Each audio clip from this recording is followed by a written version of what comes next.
గోదావరికని కృష్ణవేణి విద్యాసంస్థల్లో శనివారం ముందస్తు బతుకమ్మ వేడుకలను ఘనంగా నిర్వహించారు.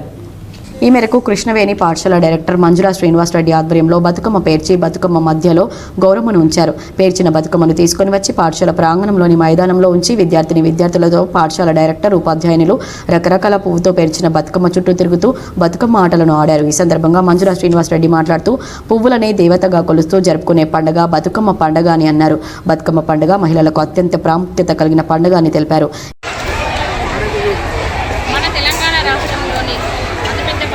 బతుకమ్మ పండుగ. ఈ బతుకమ్మ పండుగకు మనము రకరకాలతో పూజించడము మన సంస్కృతి సాంప్రదాయం. ఇలాంటి పండుగలు మా కృష్ణవేణి పాఠశాలలో విద్యార్థులు, ఉపాధ్యాయులు మరియు మా డైరెక్టర్ మంజుల శ్రీనివాసరెడ్డి గారి ఆధ్వర్యంలో జరుపుకుంటున్నాము. తెలంగాణ రాష్ట్రం వచ్చిన తర్వాత బతుకమ్మ పండుగ బాగా ప్రాముఖ్యత సంపాదించుకుంది. ఇది మనం ఆశ్వయుజ నవమి రోజు జరుపుకుంటాము. 9 రోజులు జరుపుకొని మన పార్వతీదేవికి యాక్చువల్గా సమర్పించుకుంటాము దీన్ని. సో ఇది ఆడవాళ్ళు మాత్రమే జరుపుకునే పండుగ. ప్రతి ఇంట ఆ పార్వతీదేవి కొలువై ఉండాలని నమ్ముకునే పండుగ కాబట్టి ఇది అందరికీ ప్రాముఖ్యం. అందుకని అందరూ ఆడుకోవాలని ఆశిస్తున్నాం. అండ్ ఈరోజు మా కృష్ణవేణి విద్యాసంస్థలో ఇది జరిపించడం చాలా ఆనందకరం.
ఈ కార్యక్రమంలో ఉపాధ్యాయునిలు భాగ్యలక్ష్మి, తిరుమల, రజిత, హిమబిందు, స్వప్న, కావ్య, దేవేంద్ర, భార్గవి, రజని, సునీత, రజని, హజ్మేరి, వాణి, సాత్విక, పద్మప్రియ, లత, సరిత, స్వాతి, సలీమా, నాగరాణి, శారద, స్వరూప, సోని, శ్రీలత, పోషకులు, విద్యార్థినిలు పాల్గొన్నారు.